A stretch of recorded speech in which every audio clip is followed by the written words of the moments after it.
So, hello friends, after a long time, welcome to our YouTube channel. आज से spectroscopy का video जो है अपलोड होने वाला है। तो ये एमएससी थर्ड सेम का स्पेक्ट्रोस्कोपी का एक टॉपिक है, ठीक है। यहाँ पे यूनिट जो है उसका नाम है फोटो इलेक्ट्रॉन स्पेक्ट्रोस्कोपी एंड फ्लोरोमेट्री या फॉस्फोमेट्री। ये दोनों जो टॉपिक है वो एक साथ पढ़ सकते हैं क्योंकि एक ही सैंपल में होने वाली घटना है, ठीक है। तो इसके बारे में हम आगे डिस्कस करेंगे। पहले हम देख लेते हैं फोटो इलेक्ट्रॉन स्पेक्ट्रोस्कोपी में एक टॉपिक जो काफ़ी ज़रूरी है, photo electric effect. Photo electric effect क्या होता है कि हम किसी मॉलिक्यूल पे लाइट डालें, ठीक है, और उस मॉलिक्यूल से इलेक्ट्रॉन निकल जाए, ठीक है। तो पहले तो क्या था, देखो पहले के जो साइंटिस्ट थे उन्होंने लाइट को एज अ वेव कंसिडर किया था, ठीक है। कई सारे एक्सपेरिमेंट किए, उसमें से उसमें जो है लाइट का वेव नेचर स्पष्ट हुआ उनको। लेकिन जब आइंस्टीन ने ये देखा, फोटो इलेक्ट्रिक इफेक्ट को देखा, तो उन्होंने कहा कि फोटो इलेक्ट्रिक इफेक्ट तभी पॉसिबल होगा जब उसमें पार्टिकल नेचर होगा, ठीक है। तो इसलिए हमको ये पता होना चाहिए कि लाइट एक प्रकार का इलेक्ट्रोमैग्नेटिक रेडिएशन होता है जिसका नेचर वेव जैसा होने के साथ साथ क्या है, पार्टिकल नेचर भी है, ठीक है।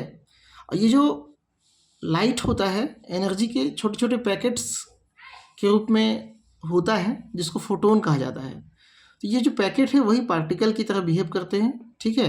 तो उनको कहते हैं फोटोन। फोटोन शब्द आपको आना चाहिए, आप जानते भी होंगे, ठीक है।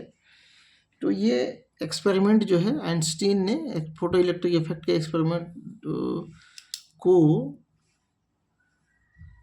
एक्सपेरिमेंट द्वारा लाइट के पार्टिकल नेचर को एक्सप्लेन किया था, ठीक है। जब किसी मॉलिक्यूल मेटेलिक सरफेस या मॉलिक्यूल पर उपयुक्त लाइट होता क्या है मैं आगे बताऊंगा, ठीक है। उपयुक्त लाइट या उपयुक्त एनर्जी है ना, एनर्जी वाली लाइट डाली जाती है, तब सरफेस या मॉलिक्यूल से इलेक्ट्रॉन निकलने लगते हैं। इसी प्रक्रिया को फोटो इलेक्ट्रिक इफेक्ट कहा जाता है। ये छोटा सा है, लाइट डाले है ना, लाइट डाले और सरफेस से एनर्जी निकलने लगी। आजकल फोटो सेल काफ़ी यूज हो रहा है ना जी। सोलर सेल के बारे में आप लोग जानते ही होंगे। तो वो सब काफ़ी यूज हो रहा है, तो दिक्कत नहीं है आपको समझने में कि लाइट पड़ता है तो उसमें से करंट निकलता है, जस्ट ये उसी प्रभाव पे आधारित है ना। तो वो यहाँ पे क्या कर रहे हैं, हम एक लाइट बीम जो है यहाँ पे डाल रहे हैं और इस सरफेस से या इस यहाँ पे जो मॉलिक्यूल होगा है ना, इस सरफेस पे जो मॉलिक्यूल होगा, इस मॉलिक्यूल से इलेक्ट्रॉन निकल रहा है। अब भाई इलेक्ट्रॉन यहाँ से निकल क्यों रहा है, इलेक्ट्रॉन मॉलिक्यूल में जुड़ा हुआ तो था, ठीक है। उसका एक निश्चित अट्रैक्शन था केंद्र के साथ में, न्यूक्लियस के साथ में। उस अट्रैक्शन फोर्स को तोड़ना तो पड़ेगा, अब इलेक्ट्रॉन को निकालना है। जैसे यहाँ पे क्या है, मान के चलो ये एक परमाणु है, ये उसका केंद्रक है, यहाँ एक इलेक्ट्रॉन है, ठीक है। तो इस इलेक्ट्रॉन और इस न्यूक्लियस के बीच में अट्रैक्शन फोर्स तो होगा। अब इसको यहाँ से क्या करना है, अपने को इतनी एनर्जी देनी है कि यहाँ की जो एनर्जी है, अट्रैक्शन फोर्स की एनर्जी है, वो क्या हो जाए, कैंसिल आउट हो जाए, ये इलेक्ट्रॉन यहाँ से सरफेस से बाहर निकल जाए, ठीक है। तो बस यही प्रक्रिया यहाँ पे होता है, ठीक है। अब ये कह सकते हैं कि इलेक्ट्रॉन को निकालने के लिए लाइट में उस इलेक्ट्रॉन की बाइंडिंग एनर्जी से अधिक ऊर्जा होनी चाहिए। लाइट में कितनी एनर्जी होनी चाहिए, ये जो इलेक्ट्रॉन का बाइंडिंग एनर्जी है यहाँ पे, चाहे वो इलेक्ट्रॉन के बीच में बाइंडिंग एनर्जी होगी वो, या फिर इलेक्ट्रॉन और न्यूक्लियस के बीच में जो बाइंडिंग एनर्जी होगी वो, है ना, उस एनर्जी से इसको क्या करना है, एक्साइटेड स्टेट कराते हुए उसके सरफेस से ही बाहर निकाल देना, उसको कवरेज एरिया से बाहर निकाल देना है। तो उतनी एनर्जी हमको चाहिए। अब वो एनर्जी क्या कहलाएगा, वो एनर्जी कहलाएगा थ्रेशोल्ड एनर्जी, ठीक है। अतः वह मिनिमम अमाउंट ऑफ एनर्जी जो इलेक्ट्रॉन को मॉलिक्यूल से अलग करने के लिए चाहिए होगा, है ना, अलग करने के लिए चाहिए होगा, उसे हम क्या कहेंगे, थ्रेशोल्ड एनर्जी कहेंगे, ठीक है। तो उसको कहते हैं थ्रेशोल्ड एनर्जी, या फिर इसको कह सकते हैं देहली ऊर्जा, आपने सुना होगा हिंदी में, ठीक है, देहली ऊर्जा किसी रिएक्शन को कराने के लिए। तो बस वही कॉन्सेप्ट यहाँ पे भी यूज किया गया है। अब एक्सपेरिमेंट क्या है, एक्सपेरिमेंट देख लो जरा सा, यहाँ पे एक्सपेरिमेंट के बारे में भी आपको बताना पड़ेगा।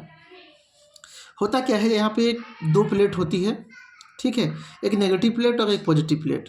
देखो होता क्या है, यहाँ से मान के चलो हम लाइट डाल दिए, ठीक है, लाइट डाल दिए, इतनी एनर्जी वाली लाइट डाल दिए कि यहाँ से एक इलेक्ट्रॉन निकल गया।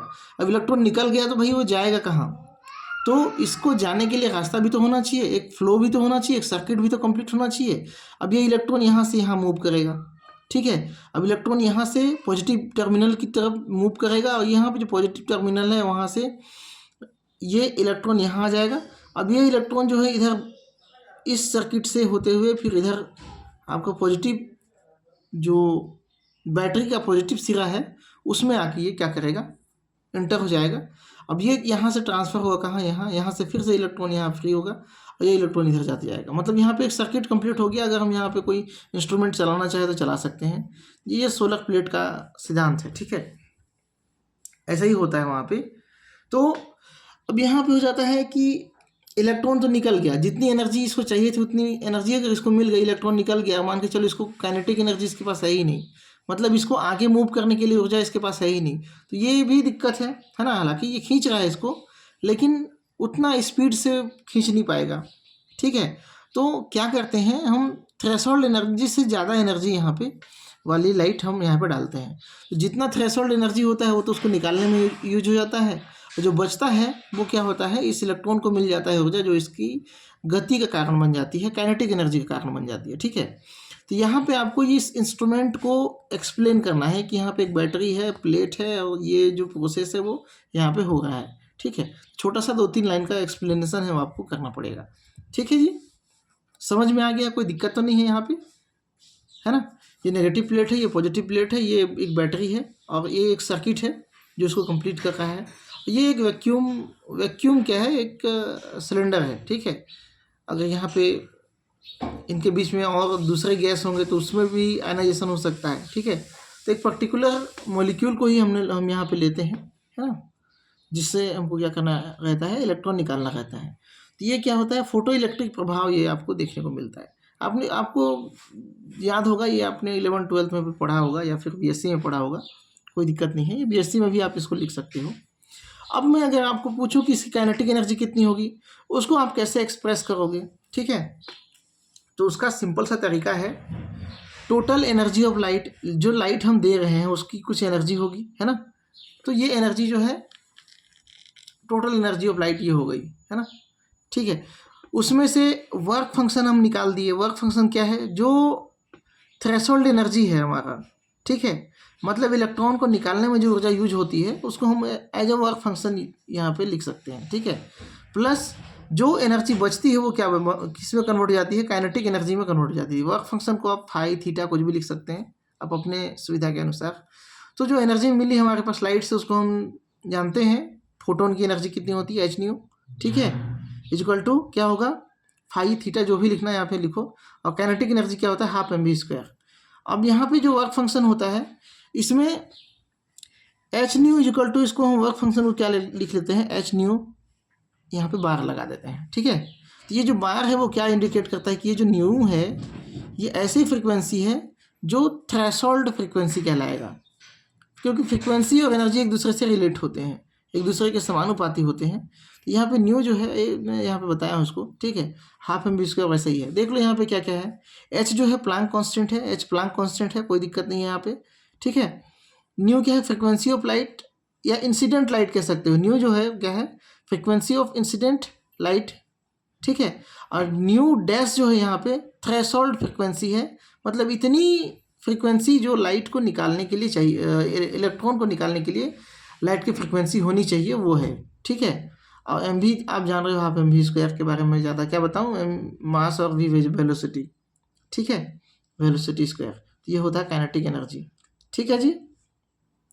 अब इलेक्ट्रॉन का भी कुछ मास तो होगा, है ना जी, हालांकि मासलेस कहा जाता है लेकिन कुछ ना कुछ तो होगा, ठीक।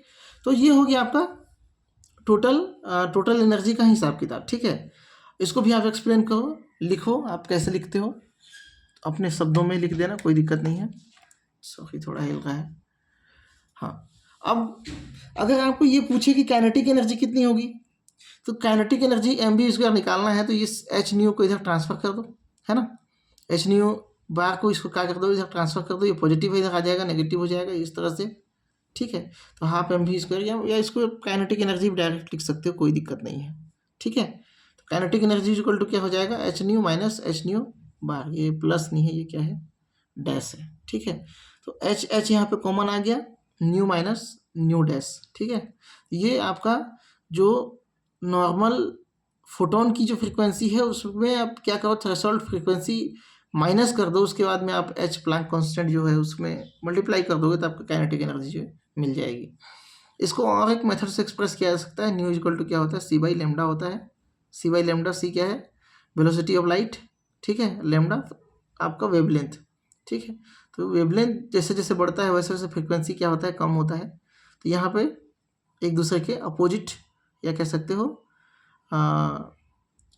व्युत्क्रमानुपाती होते हैं, ठीक है, इनडायरेक्टली प्रोपोर्शनल होते हैं, ठीक है। तो यहाँ पे आप न्यू और न्यू डैश की जगह पे क्या लिख सकते हो, C by lambda, C by lambda dash. C फिक्स होता है, सी में डैश आप नहीं लगा सकते। तो यहाँ पे सी को भी आप कॉमन निकाल सकते हो, सी कॉमन निकल गया, 1 by lambda minus 1 by lambda dash, ठीक है। तो इस तरह से आपको 2-3 जो है इक्वेशन मिल गए, एक इक्वेशन ये हो गया, एक इक्वेशन ये हो गया काइनेटिक एनर्जी का, और ये आपका टोटल एनर्जी का इक्वेशन हो गया, ठीक है जी। ये सब चीज़ आपको आनी चाहिए। देखो केवल शब्दों में लिख देना है ना, अब यहाँ पे शब्दों में लिखोगे फोटो इलेक्ट्रिक इफेक्ट तो भाई वो तो 2 लाइन में ख़त्म हो गया, लेकिन इसका जो टर्मिनोलॉजी है, जो प्रोसेस हो रहा है, उसको भी तो एक्सप्लेन करना है। तो आप एक्सप्लेन करोगे यहाँ पे, ठीक है। इस डायग्राम में आप एक्सप्लेन करोगे कैसे इलेक्ट्रॉन निकल रहा है, इलेक्ट्रॉन कैसे मूव कर रहा है, कहाँ जा रहा है, सर्किट कैसे कंप्लीट हो रहा है। एग्जाम्पल दे दो, फोटो सेल, इसका एग्जाम्पल क्या है, photo cell. Photo electric effect का एग्जाम्पल क्या है, फोटो सेल, ठीक है, सोलर प्लेट, सिंपल भाषा में कहें तो चैनल में बने रहने के लिए बहुत बहुत धन्यवाद। इस वीडियो में इतना ही, आगे और भी वीडियो आएगा, फ्लोरोमेट्री, फास्फोमेट्री, जो भी टॉपिक आपने दिया है ना, ये एक डिमांडिंग टॉपिक है, तो फिर समझ सकते हो कि अब उसी के अनुसार वीडियो जो है बनेगा, ठीक है। तो चैनल में बने रहने के लिए बहुत बहुत धन्यवाद। आप सभी का दिन शुभ हो।